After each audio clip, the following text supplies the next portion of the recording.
Hello everyone. आज के इस वीडियो में हम लोग प्लेंट के बारे में कुछ और इम्पोर्टेंट बातें जानेंगे। इससे पहले ये जान लेते हैं कि हम लोगों ने पिछले वीडियो में क्या क्या पढ़ा था। तो सबसे पहले प्लेंट के बारे में पता था कि प्लेंट होता क्या है। उसके बाद हम लोगों ने प्लेंट के इम्पोर्टेंट पार्टिकुलर्स के बारे में देखा था कि उसमें क्या क्या पार्टिकुलर्स निश्चित रूप से होने ही चाहिए। तो अगर आपने अभी तक मेरा पिछला वीडियो नहीं देखा है तो प्लीज जाके जरूर देख ले। इसके बाद देखते हैं हम लोग parties of suit. There must be two parties in every suit, plaintiff and defendant. हर शूट में दो पार्टी जो होते हैं निश्चित रूप से होते हैं। कौन कौन? तो प्लेंटिफ और defendant. There must be more than one plaintiff and more than one defendant, but at least one plaintiff and one defendant. किसी भी सूट में एक से ज्यादा प्लेंटिफ हो सकते हैं और एक से ज्यादा डिफेंडेंट भी हो सकते हैं, लेकिन कम से कम एक प्लेंटिफ और एक डिफेंडेंट निश्चित रूप से होता है। और all parties have name, father's name, age, place of residence. सारे पार्टीज का नेम, फादर्स नेम, एज और प्लेस ऑफ रेसिडेंस जहां वो रहता है वो निश्चित रूप से होने ही चाहिए। अब हम लोग कॉज ऑफ एक्शन के बारे में देखेंगे। Every suit presupposes the existence of cause of action against the defendant. Because there is no cause of action, plaint will have to rejected. कह रहा है कि जब ये जो कॉज ऑफ एक्शन होता है वो हमेशा सूट फाइल करने से पहले हो जाना चाहिए। अगर ऐसा नहीं होता है तो प्लेंट जो होता है इस बेसिस पर रिजेक्ट किया जा सकता है। तो कॉज ऑफ एक्शन होता है क्या है? ये Lakshman Prasad versus Prodigy Electronics Limited 2008 Supreme Court cases में दिया गया है। Cause of action means every fact which would be necessary for the plaintiff to prove if transverse in order to suppose his right to the judgment of the court। कह रहा है कि plaintiff जो होगा उसको अपना केस जो होता है वो प्रूफ करना होगा कि मेरे साथ जो है वो गलत हुआ है, वो इसमें मेरे मेरे मेरा राइट था, इसमें न्याय पाने का अधिकार है। अब jurisdiction ऑफ कोर्ट के बारे में देखते हैं। The plaint must state all the facts showing how to court has pecuniary and territorial jurisdiction cover the subject matter of the suit. कह रहा है कि प्लेंट में जो होता है वो निश्चित रूप से शो करना चाहिए कि उस कोर्ट के पास उसका पिक्यूनरी या टेरिटोरियल jurisdiction कैसे है। और आपको हम एक और बात बता दें कि हमने jurisdiction पर एक और वीडियो बना रखा है। और पिक्यूनरी jurisdiction क्या होता है, टेरिटोरियल jurisdiction क्या होता है, वो आप मेरे पिछले वीडियो में जाकर देख सकते हैं।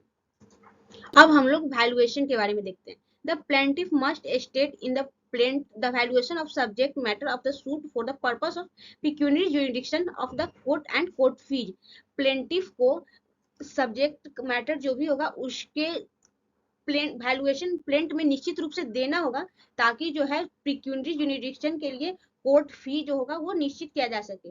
ये जो इट में भी डिफर और same for the valuation of subject matter. ये जो अमाउंट होगा या सब्जेक्ट मैटर के बराबर भी हो सकता है या फिर अलग भी हो सकता है।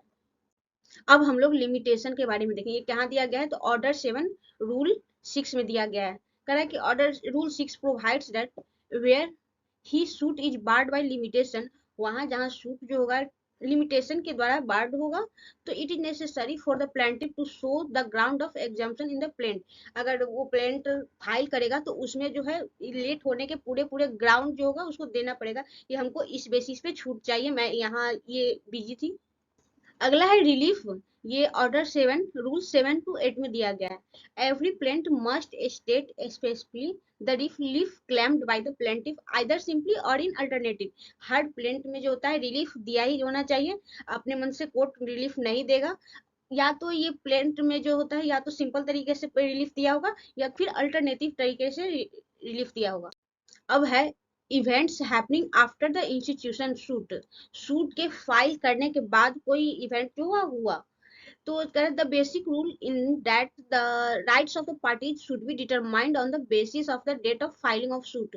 सूट के फाइलिंग के डेट पर ही प्लेंटिफ का जो भी प्लेंटिफ या फिर कोई डिफेंडेंट जो भी होगा उसका राइट जो बेस्ड होगा। Where plaintiff had no cause of action on the date of filing of suit, he will not ordinarily to be allowed to take advantage of the cause of action arising subsequent to the filing of suit। कह रहा है कि अगर वो जो cause of action होगा वो file करने के बाद हुआ होगा तो उसका जो है एडवांटेज जो होगा ये प्लेंटिफ नहीं ले पाएगा। अगला है admission of plaint rule 9। Procedure when plaint is admitted by the court. Plaint जो होगा कोर्ट के द्वारा एडमिट कर लिया गया, it provides for filing of copies of the plaint by the plaintiff, and also requires him to pay requisite fees for the service of summon on the defendant within 7 days। कह रहा है कि जब कोई court के द्वारा case file हो गया और उसकी जो कॉपी जो होगी जो प्लेंटिफ के द्वारा फाइल की गई है और वो डिफेंडेंट को जाएगी, तो उसको जो है 7 दिन के अंदर उसका जो फी होगा वो उसे जमा करना होगा। अब हम लोग रिजेक्शन ऑफ प्लेंट के बारे में देखेंगे। ये कहाँ दिया गया है, तो ऑर्डर 7 रूल 10, 10A और 10B में दिया गया है। Where at any state of suit the court finds that it has no jurisdiction either territorial or pecuniary or with regard to the subject matter of the suit. कह रहा है कि court को अगर किसी भी स्टेज पर यह पता चलता है कि उसके पास न ही उस केस का टेरिटोरियल जुरिडिक्शन है, न पिक्यूनरी जुरिडिक्शन है, तो वो केट को कोर्ट क्या करेगी, it will return the plaint to the presented to the proper court.